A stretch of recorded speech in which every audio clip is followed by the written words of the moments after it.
We live. We are live. It's good to be back, ladies and gentlemen. It has been a long, 2 weeks now? Isn't that right, Mr. Talamo? 2 weeks since we've been on the show. Yes, sir. Episode 26. Yeah, 2 weeks ago. Yeah, 2 weeks too long, but we are here. We are back for episode 27 of the Drayage Junkies. As you can see in our title today, we're going to be talking about some Black Friday, Cyber Monday, just the holidays in general and how it affects the drayage industry as a whole. And in the news, there's some fire news out there. That's all I can say. So we're going to dig into that a little bit. Keep you guys updated with all the chaos out there in the world of containers and drayage. But this is Drayage Junkies. Welcome back to it. Kick back, relax, get ready to kick some cans. We'll see you here in a second.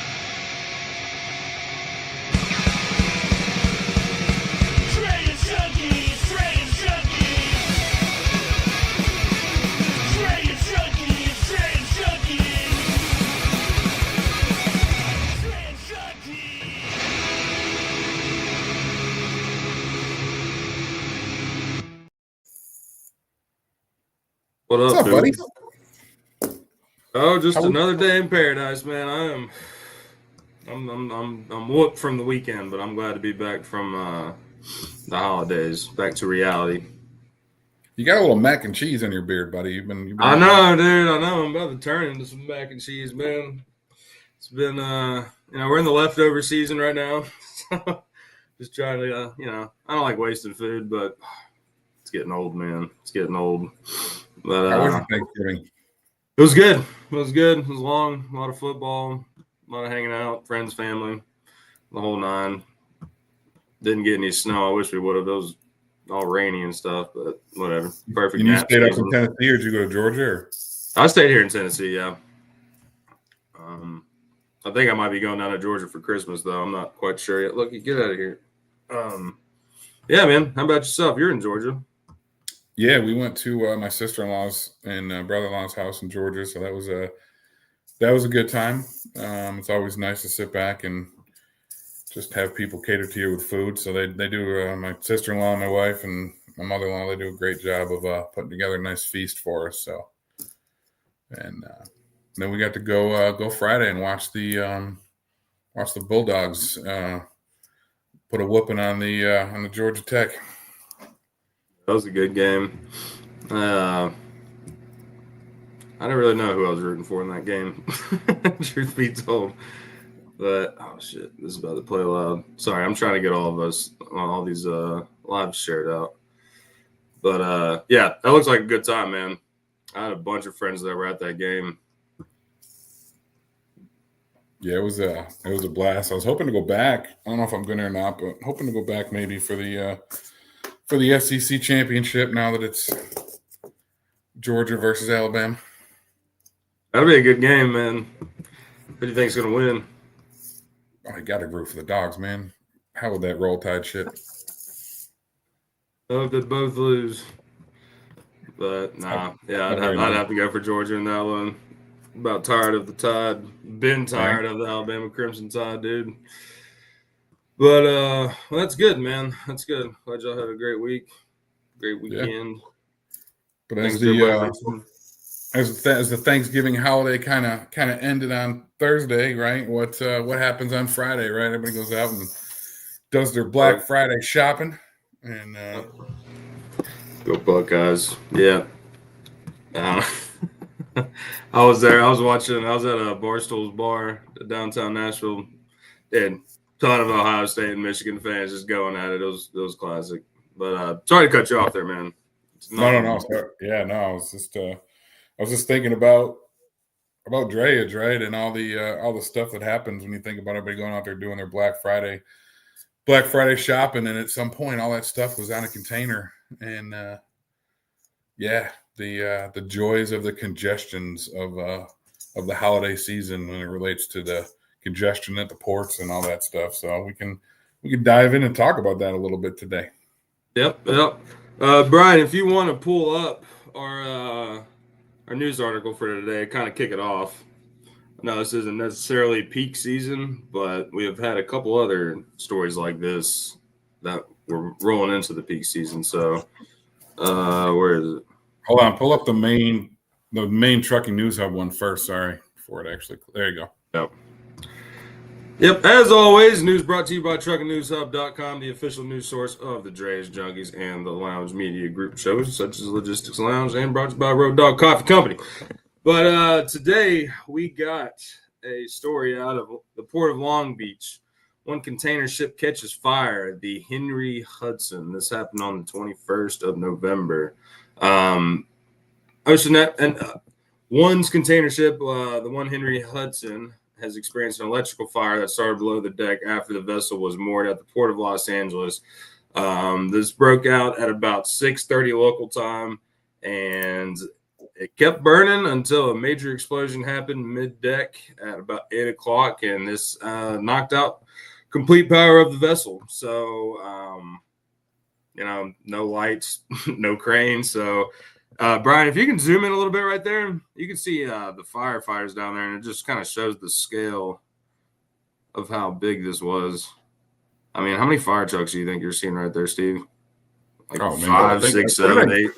Did I see somewhere that there was like 42 units or something like that? I don't know, man. I mean, I wish Dan was watching, or if we had his buddy, that'll be a fun one to have. But yeah, so, I mean, yeah, they had to evacuate from the ship and fight it from the side. Let's see. Yeah, a total of 200 firefighters were deployed. Only 100 containers were affected, though, out of 8,212 TEUs. Dang. But let's see. So it said it burned until about 1:30 in the afternoon on November 22nd. So it took almost 24 hours to fully extinguish. And yeah, it's not really showing what caused it so far, but as we talked about, we have a couple other examples as well we can dive into if we want to, but it's got to be batteries, right? It's the only thing.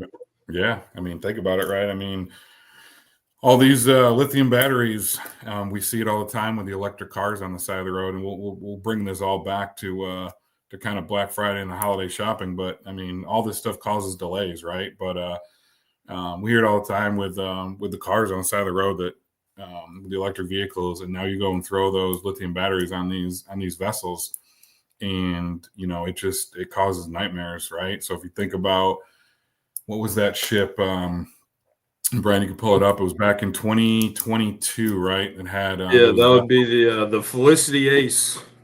Yeah. So it had how many vehicles? Like 4,200. 4,000, and this happened in the middle of the Atlantic. Yeah, so this thing caught on fire. Let's see. Yeah, so about 1,100 Porsches, 1,200 Audis, 189 Bentleys, and 85 Lamborghinis. Dang. And that thing burned so hot for so long that they finally just had to sink it and drop it to the bottom of the ocean because there was no putting this thing on. I mean, think about it, right? One electric vehicle can catch fire on the side of the road, and that thing could burn for days. So just imagine, that many of them on a ship, say down in the middle of the water. I mean, it's just eventually it has to go down and swim with the fish. This is crazy though. So like that they have a suspicion that this was caused from a single Volkswagen electric vehicle, which the ship's owner and insurers filed a lawsuit against Volkswagen. And I believe, if I'm not mistaken, this vehicle was like in the hull of the actual ship where it actually started. I thought I read that in one of the articles. I don't think it would have been on the deck. Harder to extinguish it, and then from there it just took over the whole vessel. But all this is to say, right? Maybe somebody was getting a Lamborghini for Christmas, right? And that was their Black Friday or their Cyber Monday shopping that year. And it was put on order, and it was on this vessel, and then caught on fire, right? So there's a lot of delays that can prevent your holiday gifts that you do on Black Friday or Cyber Monday from actually getting to your doorstep. Yeah, extreme examples, but you just never know, man. Hey, extreme or not, right? I mean, you never know. I mean, that OEN vessel could have had a lot of stuff heading to the North Pole to put on Santa's sleigh. You never know. Right. You're right. Because I mean, even though we were reading that most of the stuff is already shot, or, stocked on shelves and whatnot, like, still terrible timing. Like, people are still buying products. So I'm interested to see what was all on here. I mean, this is still such a fresh story, but Well, and the ports are so like they're so already congested during this time that something like that. I mean, they had to shut down for a while. It had to cause disruption not only as they were sitting there putting out that particular fire, but the for them to be able to unload other ships that were there. Right? It's a domino effect that caused all kinds of delays, and and it's so sensitive from the amount of time that container gets taken off the ship before it actually is taken out, and this causes demurrage and detention charges and all kinds of other stuff that again reflects down to the shipper, to the customer, which then reflects the actual overall cost because they got to pass that along to the consumer. So much that's involved in drayage and everything that's around cost. I believe in economics they call that the trickle down. There you go. There it is. Yeah. Sorry, Steve, having to do a little work here. But yeah, I mean, just on the crunch though. I mean, this year is interesting though, like, because I mean, we're looking at different data than previous years involved. I mean, tariffs were a main part of that, but like, I'm still, I don't know, like, I'm really interested to see if this becomes a normal thing where people start front loading all their orders, they're stacking warehouses, and then we kind of get rid of the bottleneck that happens this time of year. Because I mean, sure, it's great to get that business overflowing, but I mean, it is also like super strenuous on everybody involved, like the ports, the carriers. Like, I think this would be a great opportunity to kind of spread out, bring some I don't know, like just consistency across the board, like, because we all have the down months. So why not like just kind of push these along to where it's,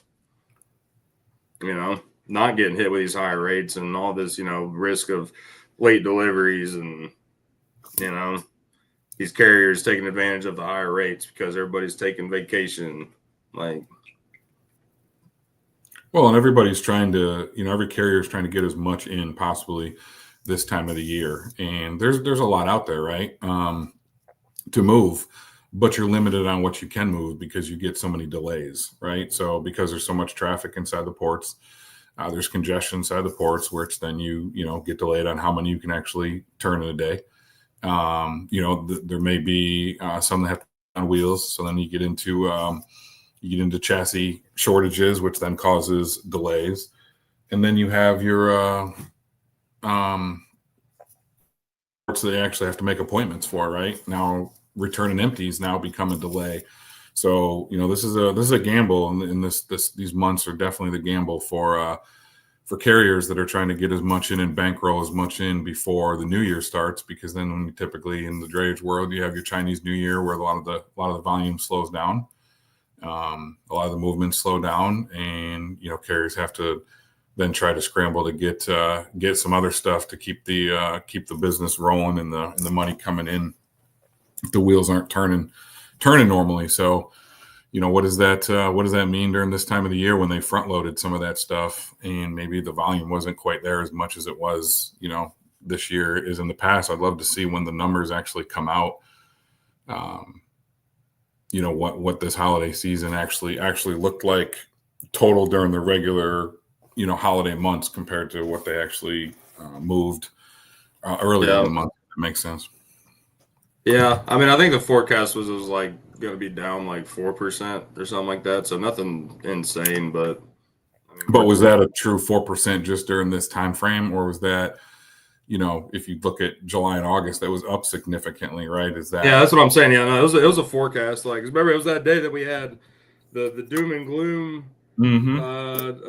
article that was like, yeah, the volumes are down, but it's because the volumes are up so high. So I don't know. I mean, when was that we were looking at that? It had to have at least been a month or two ago. Let's see if I can find any updates on that. Import volume. Q4.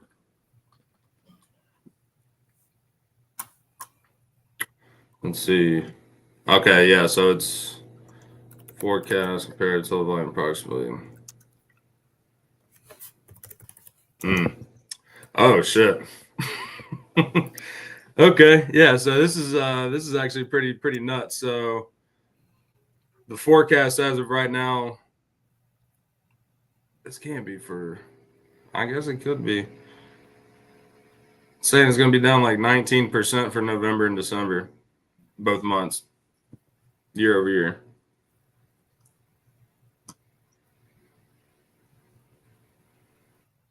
Yeah, I'm showing October down 12 to 12 and a half, November down 14 to 19, and then December down 17.9 to 19.4 is what it was looking at over the last 3 months.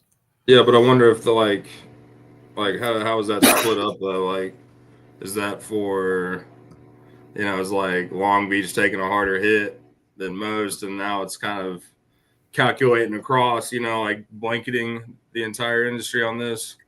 I'm gonna do a deeper dive in on this.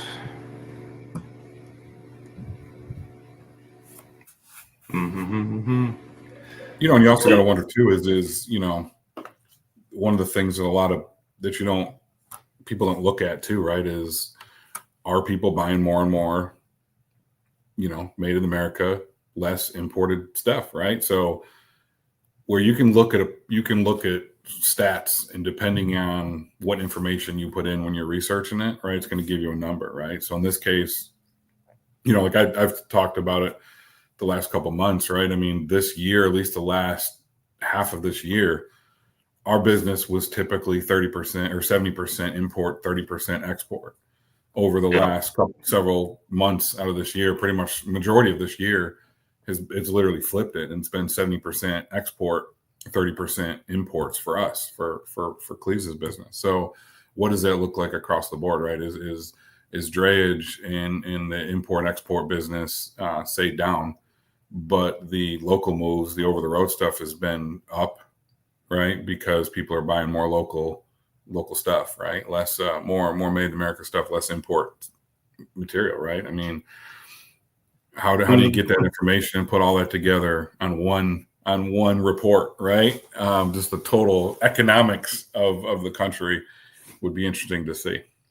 So I'm seeing a very interesting thing right here. So they're saying that there's overcapacity for the global shipping fleets out here. So what they're doing is like you're talking about, a lot of these sailings rolling, they're canceling sailings just to manage capacity and prevent further rate erosion. So once again, these steamship lines are doing whatever they can to keep the rates right where they want them. Mm-hmm. So us, the people on the back end, like whether it be imports or exports, I mean that's just the domino effect, man. Like, so like, I don't know how that's legal. I mean, I understand it. I guess it's all business, but like, I don't know. Like what could you even compare that to? To where like there are people are just, I mean, I guess like trucks just not running, you know? Mm-hmm. Hmm. So yeah, all this front loading actually seems to be hurting us. But like the import volume on the year is only down 3%. Well, that's what I mean. Like, you're looking at everybody talking about the holiday volume being down right now, right? Versus prior year, but when you look at it total picture throughout the year, right? Because where do you see how much of this was front loaded in, earlier in the year? Well, and I mean, yeah, I mean at the same time too, like at 3%, I mean I don't even know how many TEUs. Like a lot of people just buying U.S. stuff, I guess. I don't know. And then I want see if you can find any information on your exports though. So I'm interested to see what that is in comparison to the import Hold on a industry. second.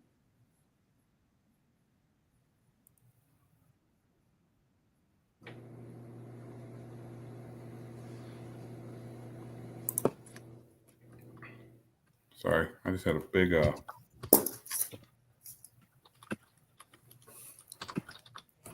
feedback thing there for a second. It was like echoing.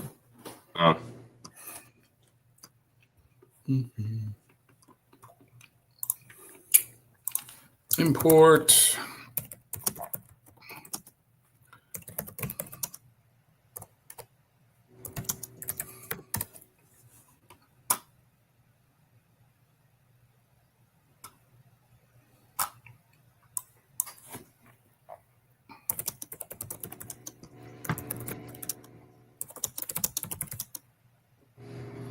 For anybody just tuning in or still tuning in, we're this is what we call the building stages of the junkies here. We're working on our tech.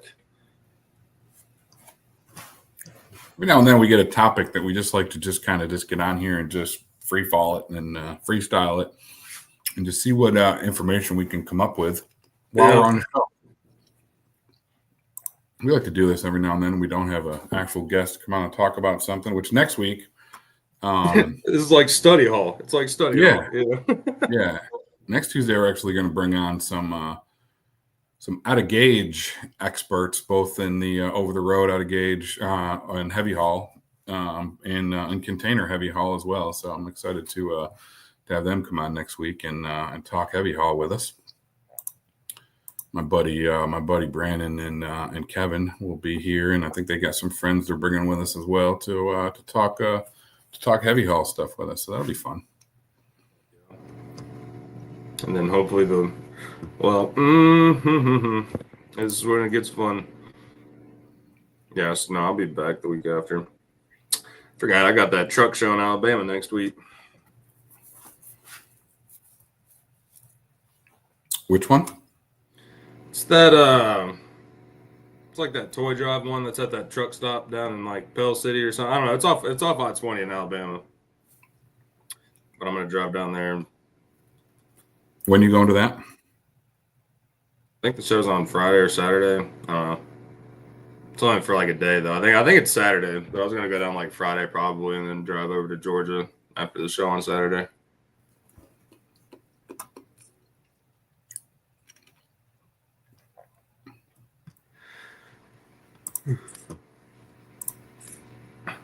Yeah, I don't know if you're. So we got IT Brian helping us in the background, folks. If you don't know him, that's Mr. Talamo's brother here. But Brian, I like this idea about the AI stuff. Being able to consolidate this data, because this is what we were talking about, Steve. All this data is so loose leaf. Like you don't really have anybody on the same page or really talking about it that much. What are the expectations? Let's see what the expectations for Q1 are looking like. I just keep saying they're going down. I know, right? But see, like, what are they basing this off of, though? Like, I mean, I guess is this like on year over year? So they're saying compared to last year, these are gonna be way down. But did we front load that heavy like in January this year? Like January through March? Because they're saying by March, we're going to be at a 16-17% decrease year over year. Where do they come up with this? I don't know. Nobody called me and asked me if I'm going to buy shit or not. If I'm going to stop buying. Where do they come up with these numbers? I want to know where these numbers come from. Okay, so January 2025. Yeah, that's what it was. So in 2025, we imported 2.1 million TEUs. Is that what you're going to? Sorry. Is that what you're going to? Yeah. Nice. Yeah. The Santa Hauler Truck Show. Cool. Yeah, they were at Atlanta. Pedro met them. I didn't get a chance to say hey, but you know, are they going to have representation of Drayage there? I mean, we got it, thanks to DCLI, we finally got it at in Atlanta. But, how many of these other truck shows are you going to be able to go there, Hunter, and talk them into having representation of Drayage for us, sir? You know what we really need to start doing is carpet bombing the local drayage carriers in the community. And then we'll go and petition to these truck shows and say, hey, they may not be the prettiest things in the world, but we need more of them. I mean, dude, if you think about it, you get two chassis next to each other and you can put some staging on top of that joint, have another little pop-up stage. I mean, we could do a lot of cool things, man. The Atlanta show was key. Still haven't talked to them. Gotta let them know our appreciations.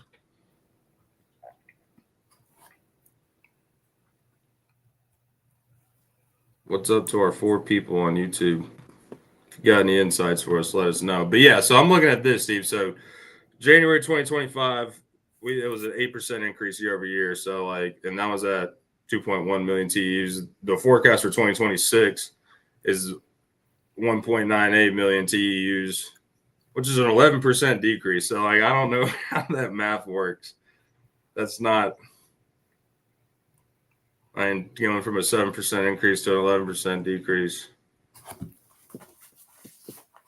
And then March, they're saying it's going to be 17%. But you got to think, Hunter, right? Like you got that Hyundai plant that they built in Georgia. It's freaking huge, right? So with them producing stuff here, right? How many TUs did that take out of the equation, moving that plant here, right? The that Scout trucking company that just built, and I'm just going off a couple things that I know that I can remember off the top of my head, right? You got the shout out to my wife that literally is printing stuff on my printer right now while I'm on a podcast in the background. That's fresh news right there. Right? Fresh off the printer, right? But you know, Scout motor company that just built a plant up in Blythewood in South Carolina, right? That are now producing stuff here, right? There's a Honor Golf Cart in here that produces. When they first started, they were bringing in stuff on containers. I think they had 15 containers a month they were bringing in, but now they produce everything here, and they may get one container every 3-4 months. They come in, get everything else they produce here. So how much of that are we seeing with stuff that's actually getting produced here in the States locally versus stuff we're importing, right? Yeah. How does that play into these numbers? I mean, but that's moving fast though to make that big of a impact. Well, maybe it's not, right? Maybe it's just an assumption, but I'm just curious. I mean, the Hyundai plant, it could be though, dude. We got a lot of stuff coming from Mexico now. I mean, just even within this, dude, like I said before, even with my wine people, they can't afford to pay that much for a couple bottles of wine, so they're going to go to California or Oregon. And it's good. It's good stuff, America makes good things.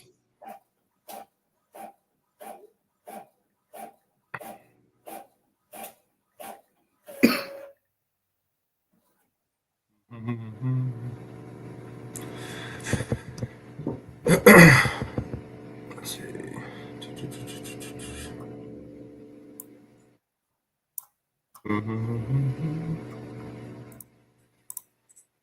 Yeah, so I guess at the end of the day, this is all just coming down to the uncertainties of our trade policies right now.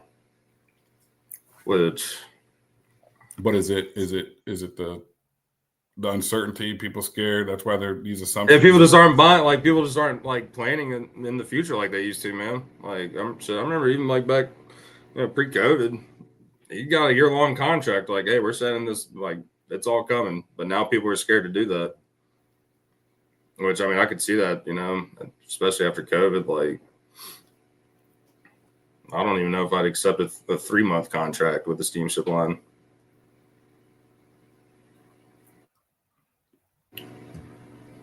Let's see.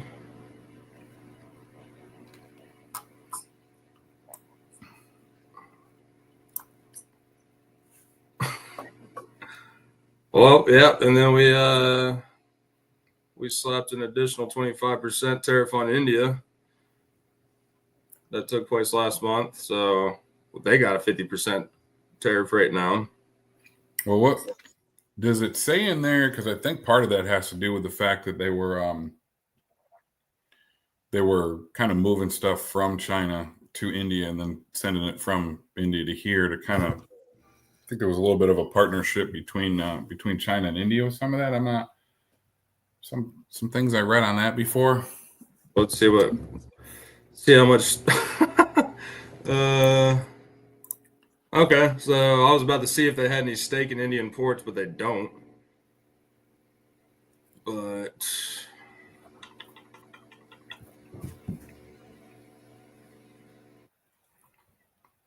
okay.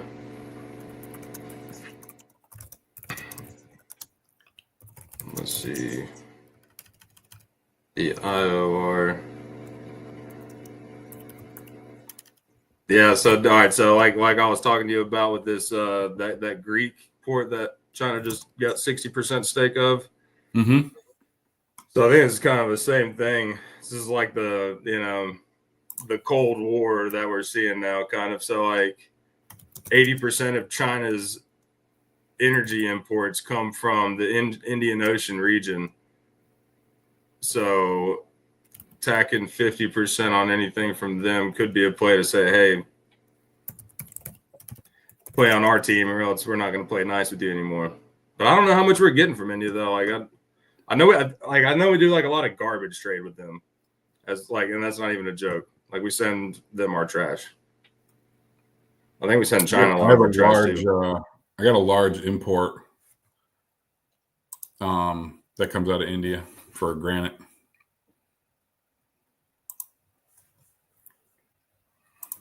I wonder if this tariff has anything to do with your sailings.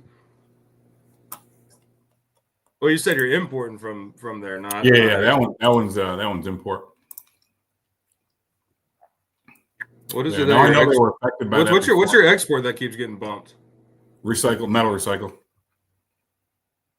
Yeah. Well, the one is cars that I'm still unsure of. Maybe we'll make it on the news one day. I'm not sure. Steve's exports catch fire. Right. So I did have. So you used to deal with. This is actually a good question. So you used to have you used to do a lot with metal recycling, right? Which means you did a lot of battery stuff. Never did battery stuff. It was all non-ferrous, like the so clean stuff. We did batteries for a while, but typically they were class 9s. Yeah. But we had one the other day that I don't know if they switched it because we actually it was going to be a class. I think it was a class 8 hazmat, which normally the recycled batteries are typically never that. They're usually, if anything, they'll flag them as class 9. So I thought that was interesting. I don't really know enough about the classes. Class 8 or class 9 is just ocean. So you can move. You don't have to be hazmat certified to move class 9 around on the roads. But anything below class 9, you have to have hazmat certs to do.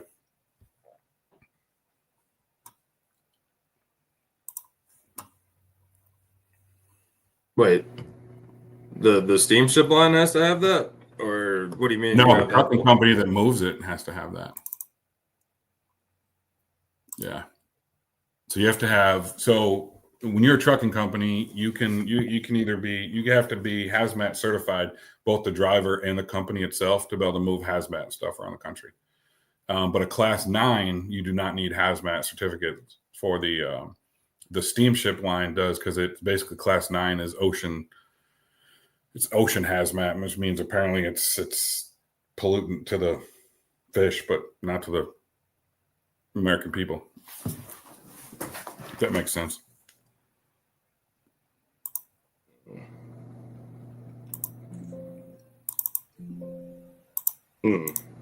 I do. See, I'm wondering that. Like, see, this has me thinking now. Like, is there has to be some sort of reaction that's happening with like any of these batteries that are on the ocean? Like, if they come in contact with the salt water or something, like, does that cause like quicker erosion to where like these fires spark out? I mean, like, because why would that change from batteries running over the road here in the States and like there's no need for any additional licensing, but like if it's involved with the water, then it becomes more hazardous. You see what I'm asking? Like, this is. Sorry, I was getting back to Christmas. I like that. I like that a lot. No, yeah, I mean it's because it's called marine pollutant. So I don't know if it has to do with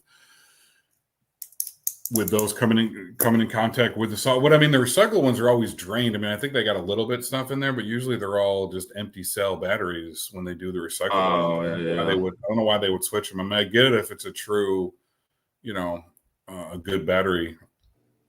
I get that, but yeah, I mean, the recycled ones are typically drained. I mean, I know there could be a little bit something in there, so I don't know why those would, why they'd move those hazmat. But and maybe it was funny now that I think about it because it was actually an OEN booking vessel. The book was that, so I don't know if it had something to do with the change because it just happened the other day. So I don't know if that had something to do with the fire that just broke out. Maybe they quickly had to change restrictions. I don't know.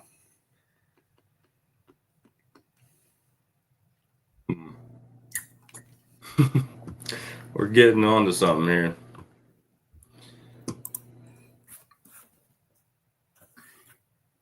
Because I mean, I don't know, dude. I don't believe in coincidences like that. Like, oh yeah, it was an accident. Well, we've had potentially three major fires that have happened because of batteries. Oh shit, there's more than that. Those are just what we pulled. Yeah, I mean, our conversation started this morning. The show kind of today got a little bit derailed, right? Because we were going to focus more on Black Friday and holiday shopping, and until all of a sudden, Pandora's box opened with this vessel that caught on fire in Long Beach, and then Hunter and I kind of went down this rabbit hole before the show, which is what turned the show into what you guys are seeing right now. But yeah, there's a lot more than that that's happened. I mean, those things are. I was actually having a conversation this weekend or last weekend when we went riding. One of my buddies that rides with us, he's actually a border patrol customs agent, and one of the kids that rides with Asher has an electric bike, has one of those.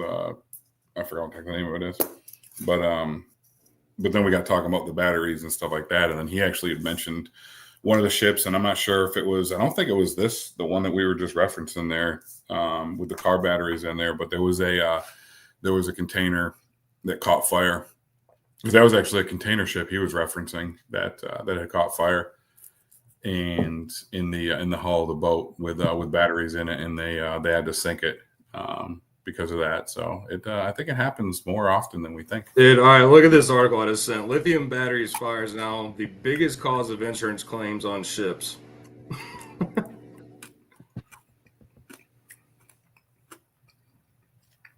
Fires and explosions were the most expensive cause of marine claims in 2021, accounting for 18% of $9.2 billion in total losses. So what's going to happen when we keep moving stuff to battery? And that was in 2021. So, wow. Okay. So yeah, so it says one of the main causes is known as a thermal runaway. So a chemical reaction within the battery that causes internal temperature to rise can produce heat. All right, this is what I was talking about, dude. It can get up to 1,652 degrees Fahrenheit, which then causes all of the other batteries to heat as well. Dude, this is... Well, again, back to what we were talking about earlier. One car catches on fire on the side of the road, and it has to sit there for days before they'll even move it because it got so hot and the fire was so bad. Now we're so what they're talking about here too is, and it's not just the cars. So like this one where 100 containers were burned. Phones or laptops that have big batteries in them, drones. So 100 containers could make sense. I mean, and that's how they could contain it, to where it wouldn't hurt too many. But like, if that's coming from China, like that's probably filled full of freaking electronics right there. And they're saying that a lot of the vessels now are just using them on the vessels. Like, there's one right here: lithium-ion battery explosion leads to fire on oil tanker. Let's see. This one happened in Baton Rouge in 2023. Started on the bridge. Oh, yeah. So, yeah, the fire was caused by one of the cells in a lithium-ion battery for an ultra-high frequency handheld radio exploding. And it took down how many containers did it affect? This was a freaking oil tanker, dude. Caused here. I'm going to share my screen for a second. $3 million in damage for a freaking radio exploding. Where is it? Oops, wrong one.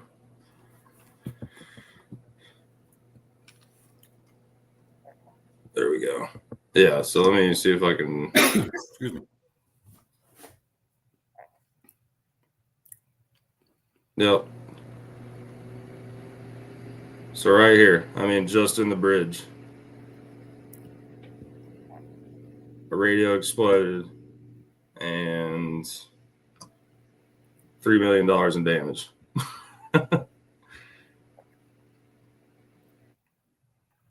Is there any aftermath of what that thing did after it?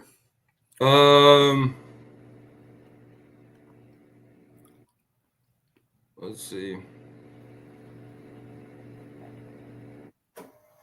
The navigation, communication, alarm systems were damaged beyond use. So imagine if that happened in the middle of the ocean and you lost everything. No navigation, no communications, no alarm systems. You just got a freaking oil tanker out in the middle of the ocean burning because of a freaking lithium-ion battery. Then it's being and these are the things that are going to save the world, you know? We're going to save the environment with batteries. What else do they have on this? Yep, that one that happened in Alaska. That was the other one. That one's freaking crazy. I can't wait for Dan to get his buddy to come on the show, and we can have episode. We always talk about episode 2 with these conversations, but his buddy that put out the fire, that was part of putting out the fire at the one in Long Beach. And, it'd be great if he can come on, and because I mean, tackling these big container vessels and these fires around these things got to be crazy. I mean, the heat that's got to be coming off these things. I mean, it's one thing to go into a burning building, but the heat that's got to be coming out of these freaking vessels that are on fire with these batteries, and it's got to be insane. Absolutely insane. Yeah, and we got another one here in June 2020. A car fire or a car carrier, Ho-Hang Ziming in Florida, was attributed to failure to properly disconnect and secure vehicle batteries.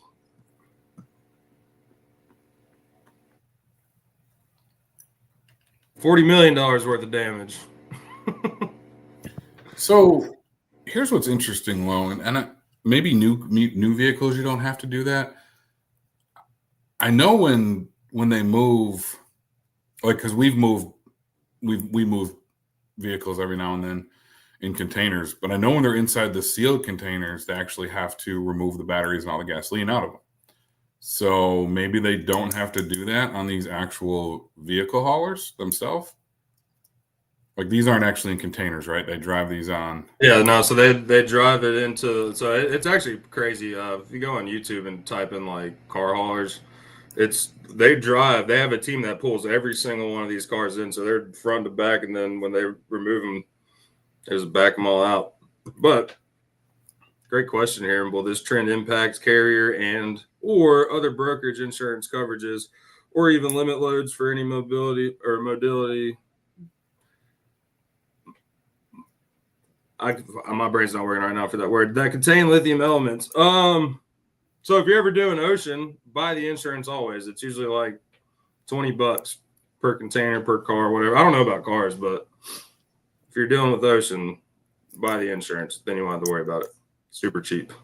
Well, but if not, then you're dealing with the freaking claim. It may not be super cheap for that long, Lo, if you think about it. I mean, yeah, more and more of these start happening. Here I am thinking too kindly of all this, but yeah, I mean, that's what I'm getting at, man. Like, because I mean, these could be like simple little things where it's just like someone's like, hey, make sure. I mean, I don't know how you could like make sure that this stuff happened, but like It could also just go back to like, pre-trip inspections, not having one person just doing all of this, or, have a team go through, do it, and then have someone come back through and make sure, these batteries are disconnected, they're stored properly. But I don't know how you'd. But I don't think, like I said, the difference with containers, when you have a car inside a container, it's in a sealed unit. Yeah, but that's like, it's different than what you're seeing here. These are actually, you can watch these things. They're being driven on and off the ship, right? So these car hauler vessels, or whatever you want to call them, are different than that when they're actually in containers themselves. In containers themselves, fuel has to be emptied and the batteries have to be taken out. In this case, do the batteries and the fuel stay in them? Right? Because they're driven on and off the vessels. They can't, it's not like once that thing docks at the port, they're running around throwing batteries all in these cars or, filling them up with fuel. In this case, the EV vehicles, I mean, that is the fuel, is that big ass battery that's in there. So they're not going around and putting all those back in there before they move the vessel. So, I mean, if you got, 1,000 electric vehicles on a vessel and you have those huge batteries in there, I mean, dude, that's insane. Yeah. So flicked your cigarette the wrong direction. Yeah. So before this one in 2020, it said there have been 5 similar accidents since 2015. So this has been going on for almost over a decade now. And what started popping off around 2015, earlier in those days, the freaking EVs, man. Because I mean, dude, let me pull this up. Let's look at a Tesla car battery.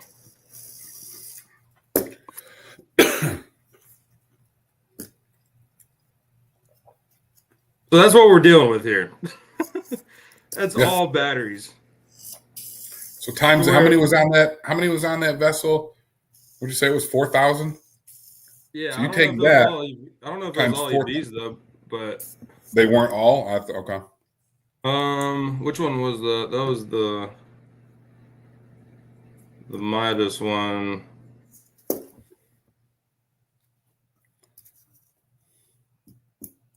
Yeah, so the morning Midas was 70 fully electric vehicles and 680 hybrid vehicles.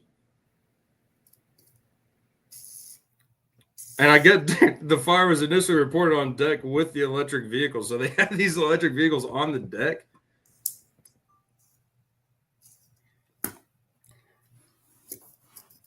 And I don't know if you already talked about it. I know we talked about it backstage a little bit, but the systems that they have, what are those called to put out the fire that are on the vessels? Oh, like the CO2. Whatever. Yeah, they can't even handle these fires. Like they got to upgrade these systems on these boats because. Oh yeah, we haven't touched on that. Yeah, I mean, these vessels, these fires burn so much hotter and so much faster that those systems can't even keep up with it. Yeah, so an average fire. Let's see. So like a house fire will burn anywhere between 600 degrees and 1100 degrees. What does this one say? No, wrong one.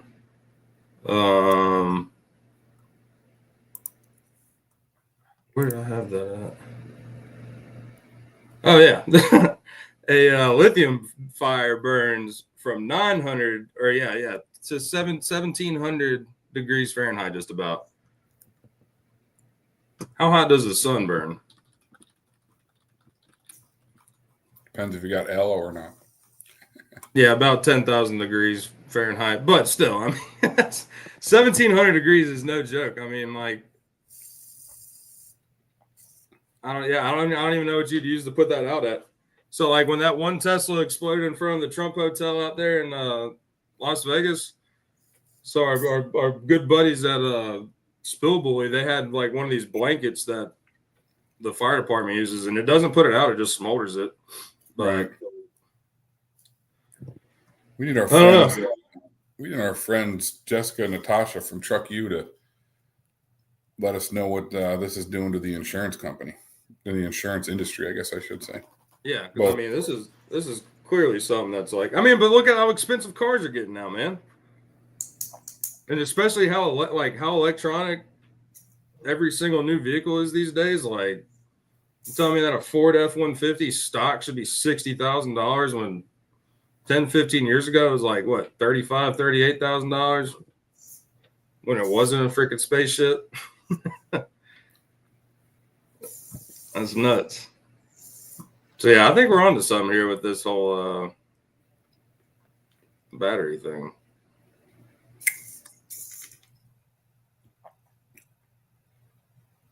We should just get rid of them all. We're gonna bury these in the desert. Sounds like a good idea. Or now, I guess, in the bottom of the ocean. Because yeah, I mean, all right. So what about that? You got these vessels that are just sinking with yeah. all of this hazardous material. We're not talking about like we did with the oil spills, mind you. You know. No. You're gonna start swimming. You're gonna start going swimming at the beach and come out with your leg is gonna fall off because of the acid, whatever the heck is in these things that are polluting the water. But we don't talk about that one.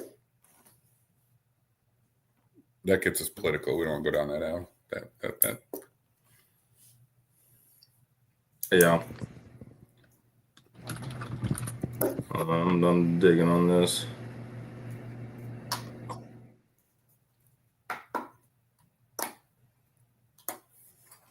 Dude, all right. So just in this discovery of, I just typed in the environmental impact of lithium batteries in the ocean.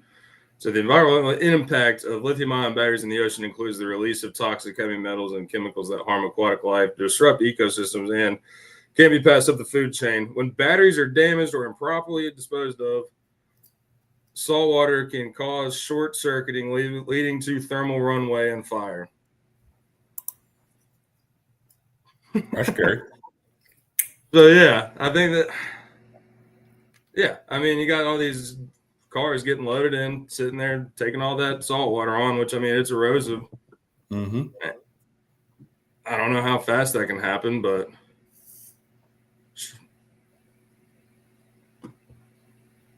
okay. See, this is funny too. It's all in the wording. It says if the battery is damaged, salt water can cause damage. Not just the water itself. Well, but couldn't the battery be damaged when it was on a vessel that was on fire? Yeah, but I'm saying like, I mean, these things ain't just catching on fire on the road like that. I mean, I'm sure they are, but like, seeing this a lot happening when they're on boats that are, you know, floating across salt water and they're getting exposed. Are they sitting next to the ocean for a while they're waiting on the vessel? Like, how much exposure is there? Because I mean, those batteries, I mean, they're not like well protected. You ever been in a Tesla, dude? They're the cheapest manufactured cars ever. I've never been in a Tesla, and I don't plan on ever being in one. Well, maybe one of these days you'll get one on an Uber. Which the last time I drove with someone, or like the last Uber driver I had that drove a Tesla, I gave him a zero stars. Freaking reported him. It's the worst experience I ever had. Are those Teslas that run on the driverless taxis that we saw them in Atlanta? I don't remember if those are Teslas or not, but they have the driverless taxis that run around up there. I've never been in one of those. I've never been in one. We just happened to see it go by us. It stopped picking up somebody. I'm like, yeah, I ain't doing that. I didn't see that. I think they're trying to bring that to Nashville, but like I said, I am not. No way, Jose, getting in one of those. Yeah, they were all over the place up there. Well, Hunter, what we got here? I don't know, man. No, Pedro, I don't need a Tesla, buddy. I don't need a Tesla. I'm good, buddy. Thank you, though. His truck's already electric. I like my gas gloves. Man, that thing got 7 miles to the gallon pulling that big ass trailer that I got when we went riding this past weekend because I had it loaded up with so much shit. It was only getting 7 miles to the gallon. It was sad. but I still don't want a Tesla. Bet you felt cool driving it though. No, I mean that truck normally gets like 16 to 18 when I drive it, normal, but just with the weight of that trailer that I was pulling, and oh man. Anyway, either way, I still don't want a Tesla. But thanks, Pedro. Gas station to gas station. That's right. Like one of them boys driving along, nose Peterbilt. Mm-hmm. Doing it for the style. Right. Oh man. Well, dude, yeah, I'm definitely gonna rabbit hole down this battery thing because this is wildly interesting, and nobody's talking about it. Just another thing. But we I can't believe we went an hour rambling about nonsense. I know, I was a little worried about it at first. I was like, damn, what are we gonna talk about? But it always works out. We needed to get Brian to build that AI machine for us that can hear our conversation and give us live time facts. Right. Maybe Brian can be our IT machine. Feeding us the data as it comes across. That's what we need. We just need a little ticker, like on the news. Just have the ticker down there where he can add whatever we're talking about. The information that goes across that. That would be cool, man. The ticker brought to you by AR.co and truckingnewshub.com. Hey, no, think about it, man. So like how we got the ticker on Trucking News Hub. I'm gonna pull it up where Brian's got it up. Yeah, like the ticker at the top. We could get that somehow integrated into this and have related news at the bottom where the Shoreline stuff is. Mm-hmm. Pretty sweet. I don't know how to do that though. Yeah, truckingnewshub.com. What a great place. So, do you want to give us a sponsor break here, Steve?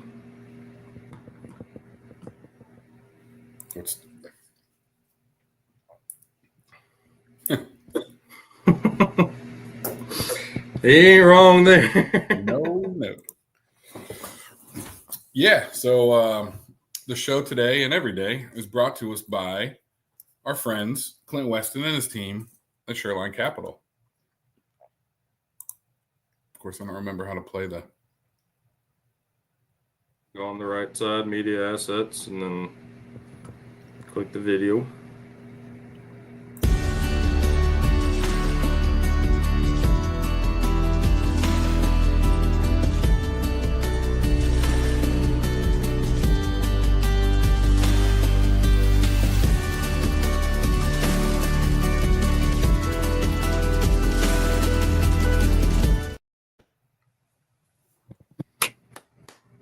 I'm learning. I keep forgetting. That's what I'm talking about, dude.